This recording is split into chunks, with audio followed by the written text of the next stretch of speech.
মানবজাতির পথপ্রদর্শক হজরত মুহাম্মদ সাল্লাল্লাহু আলাইহি ওয়াসাল্লামের ১০০টি অমূল্য বাণী দেওয়া হল, যা আমাদের জীবনকে সুন্দর ও অর্থবহ করতে সাহায্য করবে।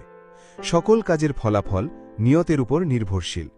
ধর্ম সহজ, একে কঠিন করো না। আল্লাহ যার কল্যাণ চান তাকে তিনি দুঃখ কষ্টে ফেলেন, পরীক্ষা করেন।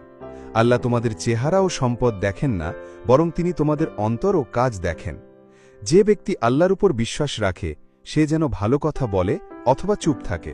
লজ্জা ঈমানের একটি অংশ। পবিত্রতা ঈমানের অর্ধেক। পিতামাতার সন্তুষ্টির মধ্যেই আল্লাহর সন্তুষ্টি এবং তাদের অসন্তুষ্টির মধ্যেই আল্লাহর অসন্তুষ্টি নিহিত।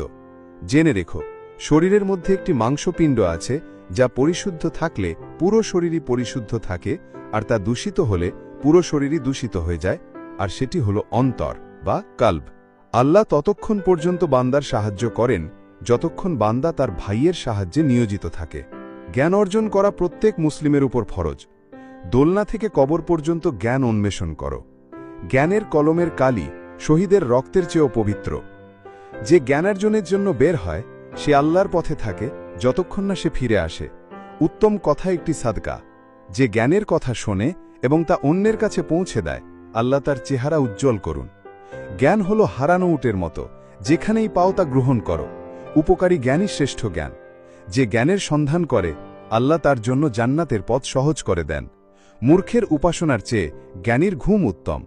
তোমাদের মধ্যে সর্বোত্তম সেই ব্যক্তি যা নৈতিকতায় সর্বোত্তম।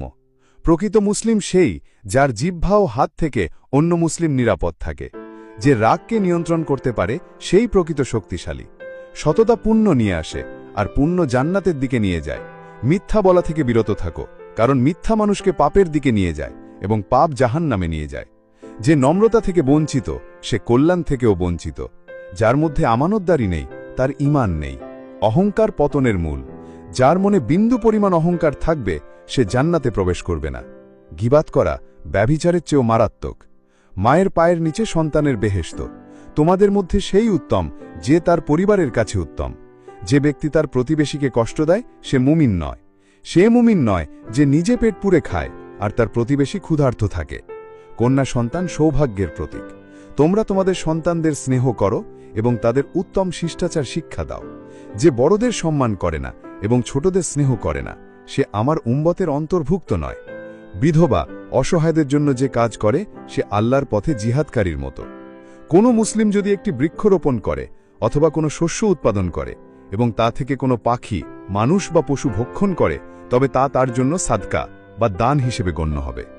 তোমাদের রব অত্যন্ত লজ্জাশীল ও দয়ালু।